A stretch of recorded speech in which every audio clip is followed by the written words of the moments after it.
Because of the following special program, Wonder Woman and the Incredible Hulk will not be presented this evening.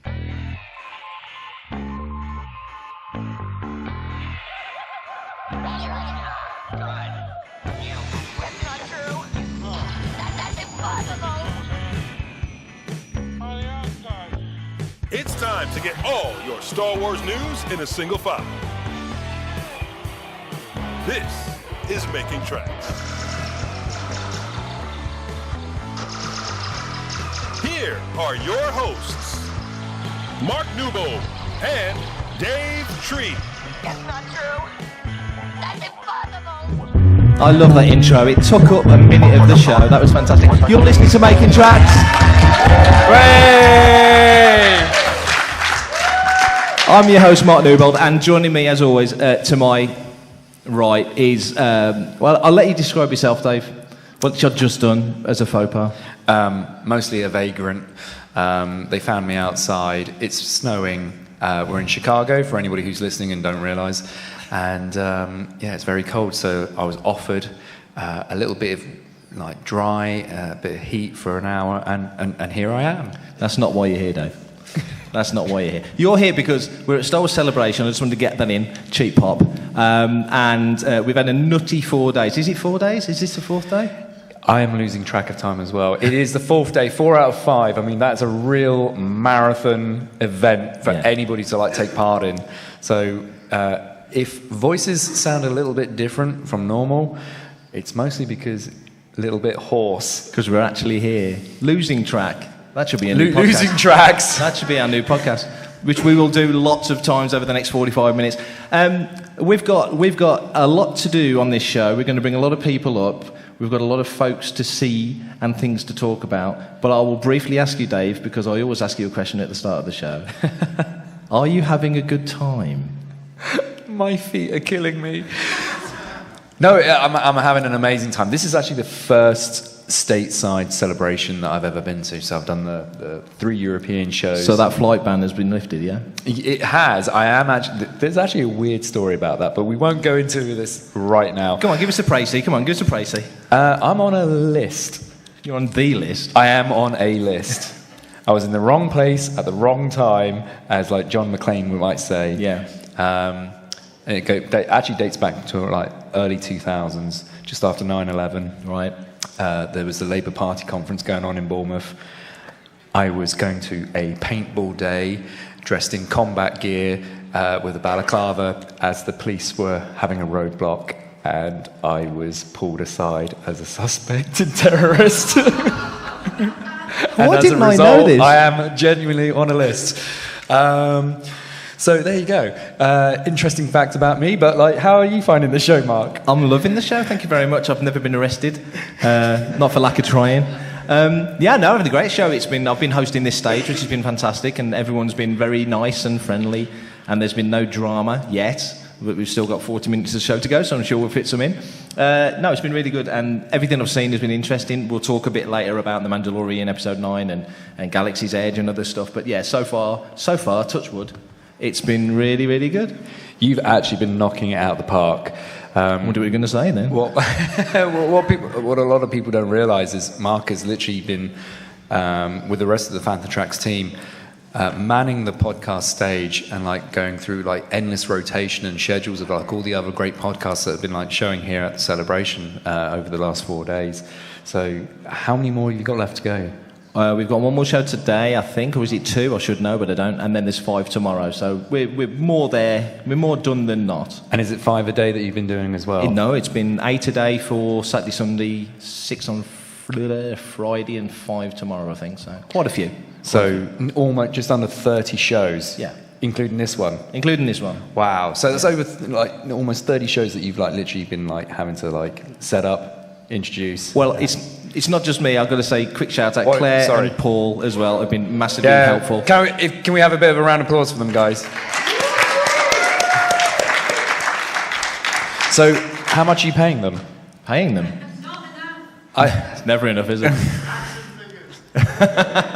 You're in the wrong place for that. You want to be upstairs on the hall. Now, this is why I brought you in from the cold, because you've just made me made me sound a lot more important than I actually am.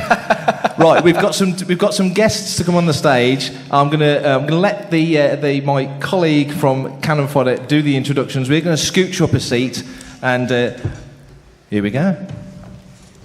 Scooch. This is when we're grateful it's a podcast, so nobody can see what we're actually doing. Yeah. So obviously this is Cavan Scott. If you don't know Cavan, he's a pretty accomplished writer. You've done Doctor Who, Blake 7, doing Star Wars, Angry Birds, Judge Dredd. And for me, what I love most about your work, Bash Street Kids. Ah, yes. I love the fact I'm in America, I'm in Chicago, and I can say the Bash Street Kids, and Minnie the Minx, and Banana Man. Yeah. Go on, Banana Man! The Man of Peel. So, like, you've worked on novels, comic books, audiobooks, and you're pretty much doing that now in Star Wars Galaxy as well now. Yeah. Because I think I sort of first became familiar with your work on the Doctor Who audiobooks. Yeah, for Big Finish, probably, yeah. And then you got the chance to work on Star Wars. Yes. You did Adventures in Wild Space with Egmont in the UK, alongside Tom Hiddleston. How did that sort of come about?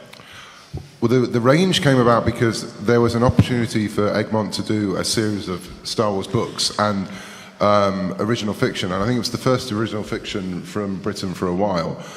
And they could have done the classic, the classic characters from the original trilogy.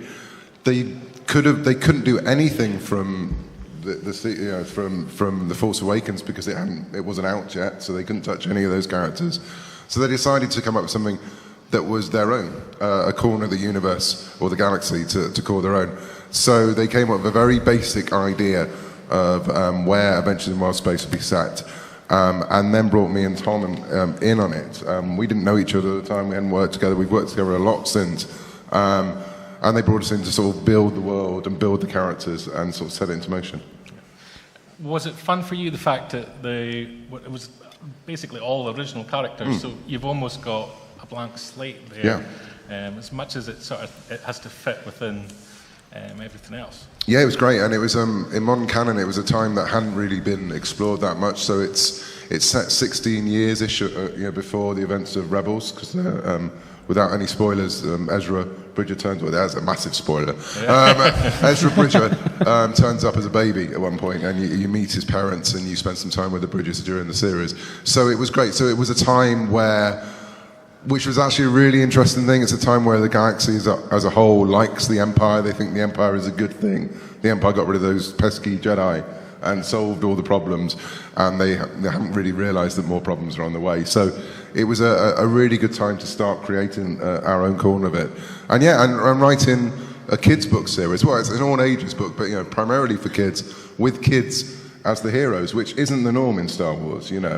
So it was great to have the ability to provide a generation with their own heroes that hopefully the hope was and is turning out to be true in a way that they would grow with the characters and we'd see the characters at various points. Yeah, and with The Escape it went to #1 in the UK, which is the first time for a Star Wars book for a long time in the UK. That was mad. Yeah. So Mary Berry of the Great British Bake Off was #1 before me.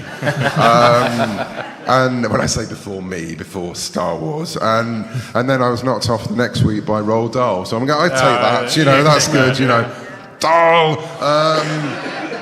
And so that was crazy, and the kids. So World Book Day in the UK. I don't think it's got anything to do with the world. It's a bit like the World Series, It's just it's our version of having something like that. It's every kid in the UK gets a voucher. They can get one of 10 or 11 books if they're in Ireland. And every year there's usually something that ties into a film or a game, and that year it was Star Wars. Yeah. What I loved about it was it had a quacking monkey lizard in it. And even though if anyone saw the Mandalorian footage today, you'd be traumatised with what they were doing to the monkey lizards and that. Ouch. Yeah.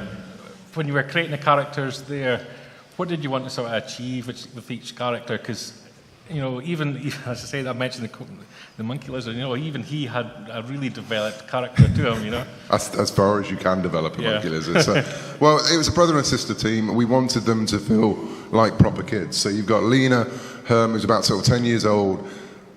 They find themselves in a situation when their parents have been kidnapped by the by the Empire, and they have to find them. Lena, being the older sister, obviously thinks she's in charge, and that sets up a conflict with her and her brother, who's a year younger than her.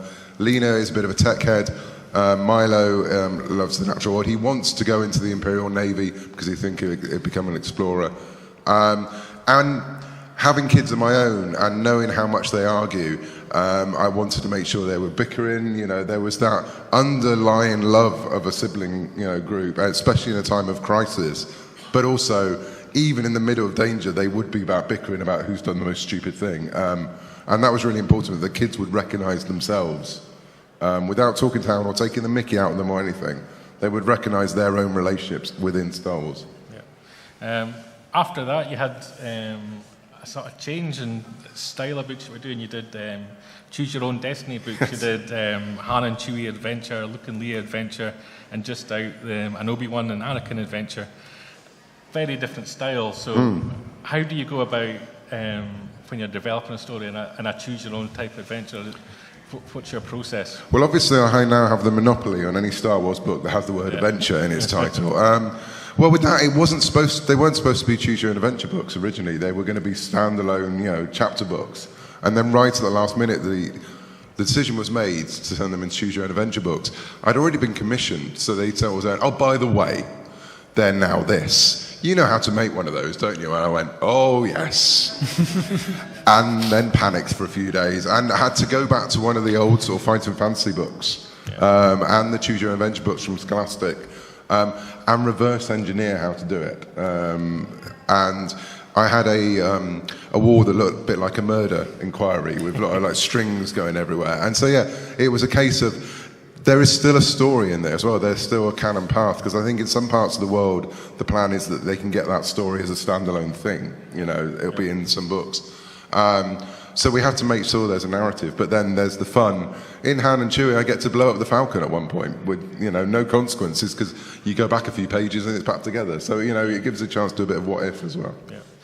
The chance to sort of work with the original trilogy characters, having done your own original ones, did you find that a more scary prospect, or was that something you just thought, yes, I'm going to do that? I think starting with Han was scary because it's Han, and it's a very, very, very distinct way of talking, and so more so I think than Luke or Leia, and so to start with Han, I think was the best challenge I could have had, because he was the one I was probably more daunted with, and of course I was writing that, even though it's sort of semi-linked into Solo, I was writing that before Solo, so it was still very much a younger Harrison Ford kind of patter in my head. So I think, having him first was both daunting and advantageous, because once I think if I've got Han and it seemed to go well, then I'm going to be able to get most he says, hopefully. Yeah. You've been working on the comics with IDW. You've been doing the Adventures ones Star Wars Adventures, Adventures. But you also did one without Adventures in the titles, with Tales from Vader's Castle. Yes. Which, again, you had a massive cast in there of characters. Yeah, so if you haven't seen Tales from Vader's Castle, it was a Halloween special we did last year. Every week in October, there was a different issue with there was a overarching theme and a sort of developing story, which was Lena from the Adventures in Wild Space books, who's now grown up and is part of the Rebel Alliance, and she crashes onto a planet with her Rebel team.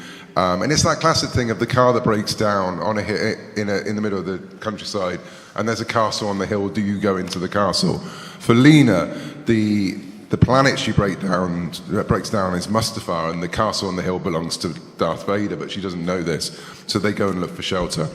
And to calm themselves down, they start telling each other ghost stories, because that's less scary than their surroundings. But it meant that we had the chance to have them talking about stories that they've heard about some of the characters that we know. So Obi-Wan, Dooku, the Ghost Crew, Evil Ewoks, and all these other stories that we could tell within the structure. And that was a joy. And being a bit of a Hammer Universal horror fan, it was great to tell those kind of stories within Star Wars. Yeah, and of course, you had Count Dooku. Yes. You had Christopher Lee. You can't look at Count Dooku and not think of sort of horror. Well, the issue's called Dooku, Prince of Darkness. So, yeah, we make Dooku a vampire. Yeah. But he's not a vampire back. There is a Star Wars twist to it. Yeah. I think they're just coming out in a really nice collection as well. Yeah. Just in the next month. If you haven't seen them or picked them up, you really should. Yeah, it's a box set with the individual issues still as issues, but the beautiful covers are without any text on them, and yeah, it's a beautiful thing. I didn't actually know it was happening till it arrived, so it was a really nice surprise. Yeah. You've also done a short story as part of From a Certain Point of View with Del Rey.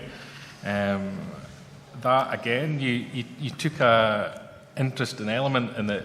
It's really from that moment when Anakin's fighting Anakin. But he still is Anakin. Yeah, he's still in. Vader's fighting Obi-Wan on the Death Star. Yeah. And he's struck down, and that's kind of the point that you sort of... Yeah, so we were asked what point in the film would you like to retell or explore? And I said I'd love to do Obi-Wan's death without thinking that A, they wouldn't let me, and B, someone else has probably got there first. And they said, well, no one's asked. It was really? Yes, you can do it. So then I had the panic of what the hell am I going to do in that moment? And it all came back to the idea of when you die, your life flashes before your eyes. Well, what if you're a Force user and you're slipping into the Force? What would that mean for a Jedi? So that was the opening. And so when Vader's blade slices through Obi-Wan's body, he literally sees various points of his life in a bit of a muddle. And they gave me a chance to go back and show Obi-Wan on Tatooine with a very young Luke and explore the relationship between the Skywalker family and old Ben. Yeah. And if you haven't seen that book, haven't picked it up, you can buy it here at the show. And you're doing a signing later today at 5 o'clock. Yes, with 10 of us, because there's 40 authors in the book, 40 stories, 40 authors. 10 of us are here today, so we've got a monster signing on the Del Rey stand. I'm not quite sure it's going to work, but they're very confident. So I think the queues started to form as well. So as I came down, so it's going to be a bit of a monster. Yeah. So once you've finished here, you can head down, join the queue. Just to go full circle on the different styles of literature. Now, an audiobook. Yes. Yeah, an audio drama. I'm going really back to how I started. Yeah, so we've got Star Wars Dooku, Jedi Lost, and you're going back to Count Dooku when he was starting from the age of 10, I think you said yesterday. Yeah, so it's an audiobook which comes out in a couple of weeks' time on April 30th. I think it's running at something like between 6 and 7 hours at the minute, so there's a lot of story there. It's full cast audio. We've got all the narrators who narrate the Del Rey audios, playing various characters in Dooku's life. The framing story is that Ventress, on her first mission from Dooku, is sent off, and she starts to explore who Dooku was before he became a Sith. And she starts to explore Dooku as Jedi. And yeah, we go back to when he is 10, so I think at the minute it's the earliest part of the Star Wars story in New Canon. Right the way through to him leaving the Order in his 60s. So, and we dip into his life at various points. When we see him training as a youngling, when we see him training as a Padawan, when we see him training his 2 Padawans, and then afterwards when he's a master without apprentice. Yeah. So, when you're trying to do that with a character and you're travelling sort of basic through his lifestyle, you've kind of got to take the reader on a journey in terms of liking him, hating him. Yeah. How do you go about planning that? I get back to my murder wall. Yeah. There was elements that we couldn't do that we wanted to.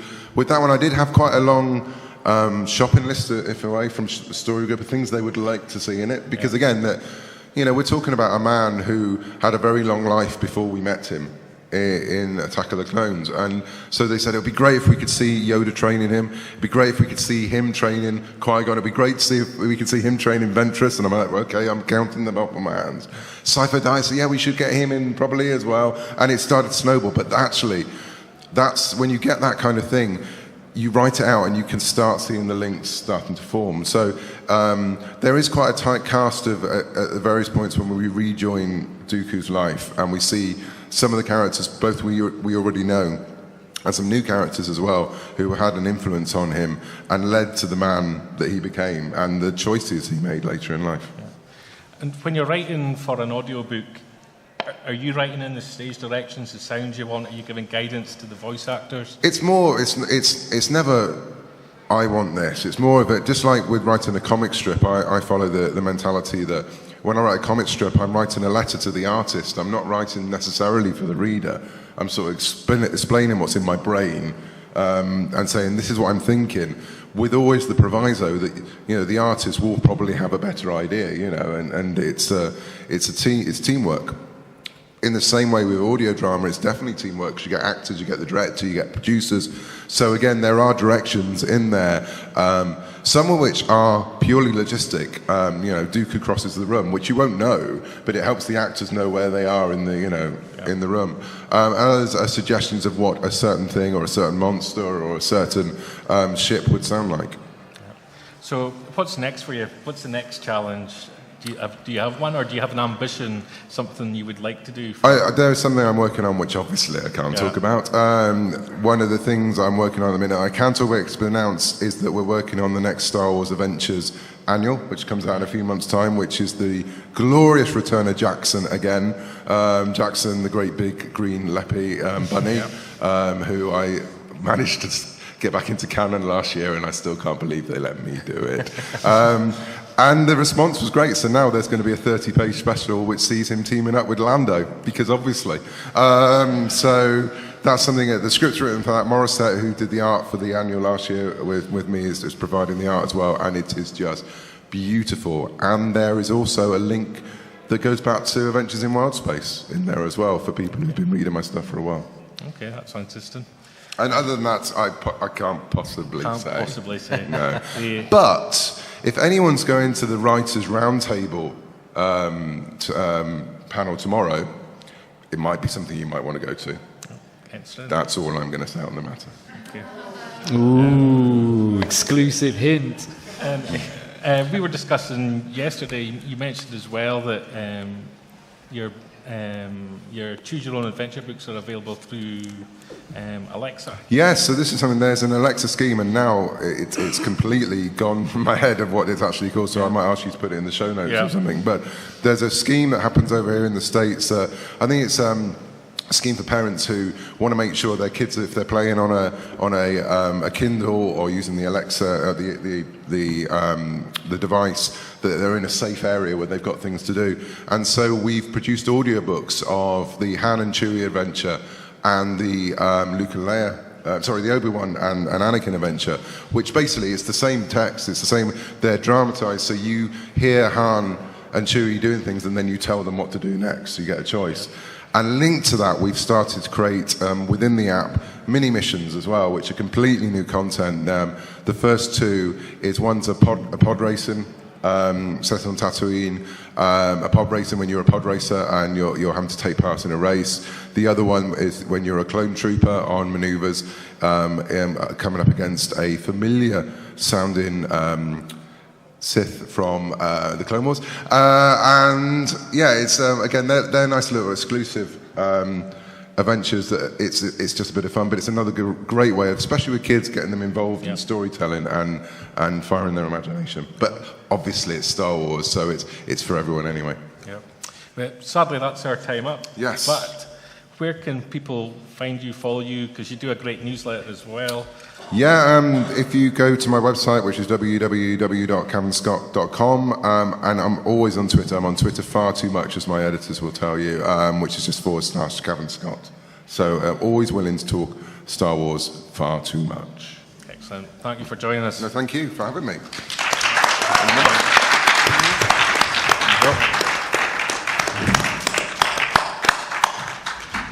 So you heard it here first. Star Wars Adventures Annual with Jackson and Lando. First comment, Dave, I'm turning to you. What do you think about that? Wow! I grew up with the Marvel comics and things like the Cyborg Hunter and Jackson and all of those characters. I mean, you had the Hoojib Hop. Hoojib Hop. A lot of these things are starting to find their way back in. Into the current fandom. So there was actually a Jackson cosplay. Have you seen that yet? Yep, I saw him in the concourse earlier. Yeah. So that was really quite cool to see. So that's actually quite cool. There could be an action figure coming. Fingers crossed. Wouldn't that be good? Fingers crossed. Wouldn't that be nice? Can I just tell you, Cavan just mentioned that the Certain Point of View book, which had 40 stories by 40 authors. I've already got my idea for the second one when we're celebrating Empire. My idea. Do you want to hear my idea very quickly? No. Okay. Matt. No. Go for it. You sure? Okay. So my idea is, do you remember in Empire Strikes Back when the TIE fighter pilot gets hit by the asteroid and you see the little TIE fighter pilot spin out? Yeah. Right. I want to tell a story about him. I want to see what happened I want to happen next to him. Because I'm assuming that he made it, because nobody dies in Empire, so I'm assuming he got out of there. So what happened to the TIE fighter pilot? Yeah. Sorry, Mark. That went down like a... That might be a tough one. Okay. I mean, if there's room in the book, maybe... Oh, I'll find room in the book. Might be behind the sleeve somewhere. I tell you what, yeah. Don't call us, we'll call you. Okay, I think that sounds fair enough. That's a phrase that might come your way. It comes my way all the time. I'd like to bring up to the stage now, he's scratching his eyebrows thinking nobody's looking, Mr. Matt Booker. We're going to talk about The Mandalorian, which we're all buzzed about at the moment. It's a podcast, but I bought the poster so people in the audience can see. How cool is that? And I bought some new drinks for our new sponsorship. So, all the way from New York Toy Fair, we have Hasbro Water, Nestle Still Life. If you listen to the podcast, you'll know exactly what he's talking about. If you don't, then, it's bottles of water. So, earlier on today, The Mandalorian. Yep. You were in the big room, weren't you? You got into I was the in the very big room, yeah. I saw you on the I saw you on the little picture of you on the screen. What were you, knowing that you're a Mando guy, that Boba Fett's your, It's my Focus collection, yeah. Exactly. First 20 years thoughts, of it. what do you think of it? So hyped. Absolutely hyped. They showed so much footage, way more than they showed at the Episode 9 panel. Yeah. Brought the cast out, and the place went wild. Favreau and Filoni on stage, pure chemistry, known each other for years. They were like a double out, weren't they? Yeah, I mean, Favreau and Filoni have been working on all kinds of stuff over the years. And they said that when Filoni first was working on Clone Wars, he showed it to Favreau first. Because Favreau was at Lucasfilm and had just finished doing Iron Man and mixing it there. And he showed it to Filoni first. And they've been friends ever since. So it really, really showed. So it's like, yeah, good pairing. Who knew that, though, that Favreau would show Filoni, that he'd be the first guy to ever see Iron Man, yeah, which is such an important film. No, it's really, really cool. They've got good chemistry, the cast sound great, and just can't wait. In terms of the aesthetic, they're obviously going for that Western vibe. It has that beautiful washed-out look. It looks like it's on the frontier. Does that, and obviously you've got the image there poster that looks we're giving awesome. out. Yeah. Did that fit your mind's eye view of where you would find a character like this? I wasn't sure where we'd find him. I mean, we saw a couple of leaked photos that were quite naughty, and I was like, yeah, okay, I'm going with that. Yeah. And there's lots of little bits of classic Star Wars dripped into it. Even the footage we saw, there's like, oh right, so there's the droid from Jabba's palace that pops out like the doorbell answering. It was almost the same words as well, wasn't it? It was pretty much the same. Yeah, all that stuff. And I was like, yeah, that's cool. There's a Gonk droid and there's some Rhodians, and it's like, you've put classic Star Wars characters back into Star Wars. They've been missing for a while. Okay, here's a question for you. Because we just said about Jackson coming back into canon and alluding to EU, and I think Filoni actually said Legends, didn't he? I think we had an IG droid in it kicking butt. Yeah. That was awesome. Of those old, early, Fett-related, obviously, but Mandalorian broader sort of hooks, what would you like to see thrown in there? I don't know. You need to know, Matt. There's too much. Some stuff in the old Marvel comics would be quite nice. That'd be kind of cool to put in there. I reckon they'll put quite a lot of nods in. Yeah. Because, I mean, Filoni put loads of nods into Clone Wars and Rebels and stuff from the old school. Yeah. That never made it to the movies. So I think it'll happen. I think you'll get some of the guys from that in there. Yeah. I think, like Dave said, you look back at the Marvel run, and I think to that run of like Fenshisha, Toby Darla, all those characters. Yeah. Jodo cast for Dark Horse. Jodo, maybe. Yeah. It was just nice to see an era of Star Wars we've never seen on screen. Ever. Yeah. Not necessarily the characters, just evoking those archetypes, if that makes sense. Yeah, just seeing them walking around with the holiday special Boba Fett gun. It's like, oh, that's just really next cool. level. They've got to get his giant lizard sea monster thing in there as well. I mean, that'd be ace. Yeah. Yeah, and I thought it was the beast from Golden Axe. The video game that the guy was riding along. I was like, that's awesome. I like that. But it's not. It's from something else. But it's just like, loads of little bits of cool stuff, and all the concept art they showed, and they're doing real miniatures and shots for that. And I was like, oh, that's CGI, it'd be cheap for the TV and stuff. Like, no, we're doing it properly. That was phenomenal when I actually saw them tooling it up. Yeah, John Knoll doing it in his garage. You're like, what? Yeah. Building the little jerry rig with a not £10 billion camera, just like a normal camera you can buy in a store, just sat on it to do the shots for the mocap? No, motion control. Yeah, and all that stuff. I'm like, so hyped. Awesome. So yeah, can't wait. So I've still got my stage manager's head on, and I'm looking at the clock thinking, we're doing pretty well here, but I'm going to now, he's scratching his nose, he thinks nobody's looking. I'm going to call up Martin Keeler. Big round of applause, please, for Martin. We're going to turn the conversation a little bit to Galaxy's Edge now, whilst you sit in your seat. Galaxy's Edge, you were at the panel for Galaxy's Edge. I was indeed, yes. You're a bit keen on this thing. Oh, I can't wait to go. What did you see that we didn't?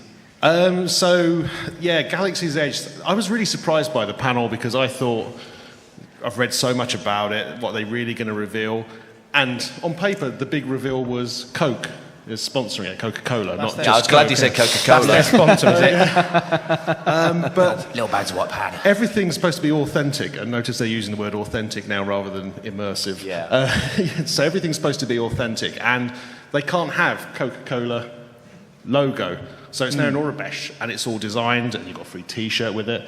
And the bottles that you get in there, it's going to be really weird because it's their standard drink, so they're going to have endless supplies of it. But everyone's going to want the bottles. Yeah. So I'm not sure people are going to be buying it to drink. I think they're going to be buying it to take home. Yeah. Collectibles. It's like they even thought about that, isn't it? Like, they should do something similar with water. Yeah. Have some sort of branding for Star Wars with it. Can you imagine? Oh, wow. They had bottles of water on the panel, didn't they? They did, yeah, actually. There was a bottle of water. Dansac, yeah. Yeah, still water. But yeah, so to say I went to a panel and I was really excited that they announced a corporate sponsor doesn't quite sound as glamorous, but it was What amazing. do they look like then, these bottles? They look like little thermal detonators. With a metal top on there. Sign me up for all of them. Thermal detonator bottles. Yeah. Yes. Yeah. I'm definitely there. Yeah, absolutely. So is it a silly question? This is completely going away from Galaxy's Edge. Is it like Coke and Sprite and all their sort of major brands? Yeah, Is that so doing I think there's the four. There's the water, there's Coke, there's Diet Coke, and there's Sprite. And they've done a little advert for it as well. So you've got this advert where some stormtroopers are guarding this crate, and they get distracted, and someone comes in, opens it up, and that's where the Coke is. Wow. So moving away from corporate sponsors and onto the park itself, was there any more imagery shown? Was there any more information given regarding the rides and the actual park itself? Yeah, so they did show like really recent photos from within, a little bit of footage from within the park, and it's looking nearly finished, which is quite helpful seeing as it opens in less than 2 months. Yeah. But it did look particularly epic.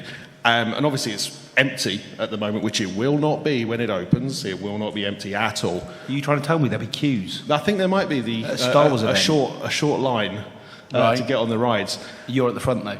I won't be at the front. I'll be at the back in the morning, and I'll be sitting there until I get on the rides. But Man on a mission. Take your pack up. But when it's going to be full of people, I think that's when it's really going to come alive, because it looks like a land.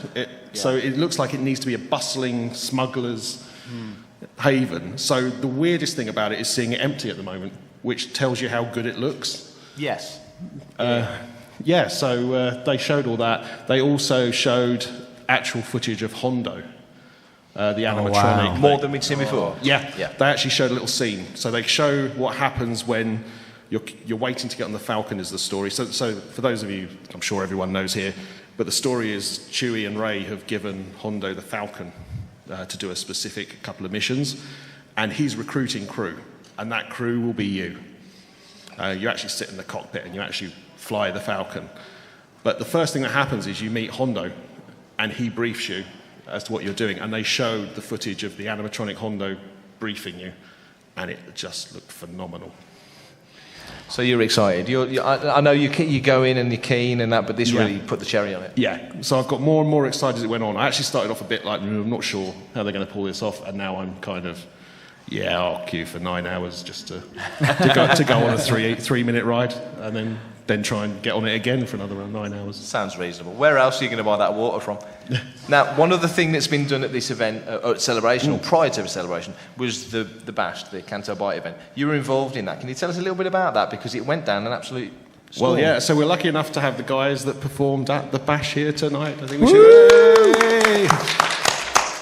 And I have to say, because obviously this is audio and not... It was good for me because I did manage to sneak on the stage and managed to take a photo of the 3,000 people were there, which got rid of my nerves for the many more than 3,000 people that are here today. Precisely. So that's We helped. definitely doubled our listenership. Yeah. I can't see the viewers at the back. No. That's how far back they are. We'll post some pictures of that, I'm sure, later. But no, it was phenomenal. The guys did so well. They did so fantastically. I think I've seen plenty of comments back to say it's one of the... I mean, the guys from Blues Harvest. Blues Harvest, Darth Elvis. Yep. Yeah, so the feedback is it's been one of the best, if not the best Bash. And that's all down to the fact that they're incredibly talented. And Definitely. you had Vanessa Marshall on stage with them. You had Jet Lucas on stage. Tell us about the Jet Lucas thing, Martin. This is a great story. Yeah, so the band didn't know Jet Lucas were going to be on stage. Nor did you. I had to say, the reason they didn't know was not only did I not know he was going to be on stage, neither did Jet Lucas know he was going to be on stage as well. Basically, Son of the maker. Yeah. So when I went to get Vanessa and Taylor Gray... Had you organised that then with them? That bit had That was been organised. organised, but we kept it all very quiet. Right. So when I went to collect them, because you have to make sure people are there at the right time, they were talking to Jet. And he said, "Oh, what are you doing then?" I said, "Well, I'm going to join the band on stage." They went, "Oh, that sounds cool." And like literally all three of us went, "Well, why didn't you come along?" And to our surprise, went, "Yeah, all right then." But my panic at that point, and again, you can't see this podcast, but I had to get a message quickly to Andy to say that Nick's about to introduce the guests. There's another one. So I hate to think what Nick thought when he's getting this message to say, "There's another guest, it's Jet Lucas." You sounded as surprised when you announced him as everyone was when he got up on stage. It took a moment to process. Yeah. Jet Lucas, Lucas, like that. So what were they all playing on stage? I don't know what they were actually trying to play, but they were playing the cowbell and tambourine. More There's cowbell. never More enough cowbell. Never enough cowbell. So one other thing I'd say is finish on the Bash, which is very important for the thousands and thousands in the audience here and the millions that will listen. There was another special guest on stage that has not been revealed. There was a dancing porg. Now, prior to the Bash, I think, Dave, it's fair to say the dancing porg and yourself have never been seen in the room together, which we all thought was a bit weird. So was it Dave then? I can neither confirm or deny this. But I can absolutely 100% confirm that Dave was filming the porg that night. So there was someone else in that porg suit. Did you not clone Dave? No. One day that will be revealed. But at the moment, hashtag mystery porg is what everyone needs to be going for. Yeah. Mystery porg. Yeah. Now, I know the guys from Blues Harvest wanted to have a quick moment of our time on the stage. So do you guys want to come up quickly? Ooh. To a huge round of applause, please. Yep.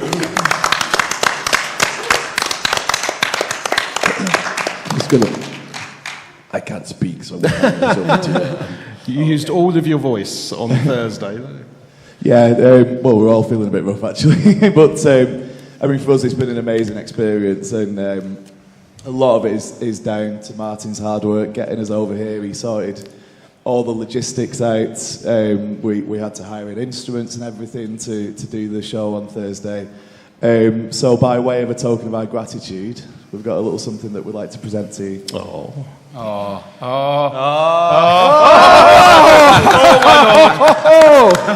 wow. Thank you, Martin, you rock. Hello. That's just the most beautiful thing. Again, it being Explain what it is. I was going to say, being a podcast, people can't see it, which actually might be good for quite a lot of people. Some people might be aware I quite like a character called Constable Zuvio. Who? The champion of the underdog. And Nick, who is a very talented artist who does Star Wars Adventures, has done a beautiful poster. But he's made Zuvio a little bit unattractive by putting my face on there as Constable Keeler. Because anyone who knows Zuvio will know it's his charm, it's his looks that was why he was cut, because they didn't want to make the other actors look bad. They just knew that it was your destiny to be Zuvio at some point. That's what it is. How many Zuvio collectibles do you have now, Martin? Well, they're all collectible, but I may have over 300 of the 3 3/4 figure. And I'm about 30-something of the Black Series. Have you found any here at Celebration? I was given a Zuvio yesterday. Yeah? Yeah. I found one, but it was $10, and I don't It's above the price. It's above the price to pay. Isn't it? Yeah, not carb. But that's beautiful. Thank you so much, guys. That's really Thank you. No, it's very cool. We're running low on time. We've just got enough time to quickly run down the panel and see. And I want you up as well, Brian. Don't just sit there looking happy. He always looks happy. What we thought of the episode 9 teaser trailer. I know every other podcast that's been on since the panel has talked about it, but I just want to see what the guys think. So, a quick scooch down the line. I'll start with my esteemed colleague, David Tree. What do you think of the episode 9 trailer? Oh, man. Episode 9 teaser trailer. I'll be honest, it was very, very good, but it did what all teaser trailers do. It's very formulaic, just gives you all the nods of the things that you already know, and then throws a little bit of a curveball at the end. Whilst you have that curveball, which is quite interesting, my favourite moment out of the whole thing was actually just seeing Lando in the cockpit, where it was like smack bang in the middle. It was like timed just right, and that really brought it up a real notch up to that point. Me too. Yeah, but, exactly the same. Yeah. You know, you had like the elements of like Rey versus like Kylo in the you're assuming, because they might have cut it differently. Yep. In the TIE Fighter, that was very anime-esque, in like the samurai facing off like the oncoming hordes. So you can kind of see like nods and things like that there. But it was Lando in the Falcon. Exactly. I'll keep it short. Yes, exactly the same. Lando was what did it for me. Matt, quickly, we've got 2 minutes left. 3PO with a gun. Blimey, that's the most succinct thing you've ever said. Brian, what do you think? What was your favourite thing? Very disappointed by it. Oh, blimey, here we go. Hey! I knew I should have brought him on earlier. Big mistake. Go on, why? What's wrong? Did you fall asleep? I have to be honest, Rian Johnson's The Last Jedi sucked the life out of the new characters for me, and I'm just not invested in them. And it didn't win me back, bar Lando on the Falcon. Lando didn't bar. Martin, what did you think? After all these years, we've finally got a Star Wars trailer that starts with someone going... which, frankly, is how I've been sounding when I've always loaded them. Wow. By way of because I'm reviews, excited, obviously. You are excited? Yeah. That's the best review. I would imagine Lucasfilm are absolutely stoked at that. Thank God you're sharing a room with yourself. We'll see you next time. Yes, so we are wrapping up. Look at me, I'm still doing my stage management thing. Thank you so much for everybody coming. You can find Fantha Tracks on Twitter and Spotify and SoundCloud and YouTube and... Instagram and YouTube and... Where else can you find us? Bebo. MySpace, Tumblr, Pinterest. Just Face Party, phone numbers Friends pinned on Reunited. lampposts, things like Friends that. Reunited. Yeah. One final bit of news. Yes. You can go on the Android store and the iTunes store and now get the Fantha Tracks app. Wow. So all 3,000 of you out there, please go and download our app. Make us famous. Don't all download at the same time because it'll crash if too many download it, because apps don't the always Galaxy's work. Edge Wi-Fi won't Our handle app it. works, by the way. Does it? Our app works. Our app works. Yeah, I was going to say, I'm so pleased that so many of you won the lottery to come to this panel. I really appreciate it. Thank you again. Thank you, everyone. Thank you.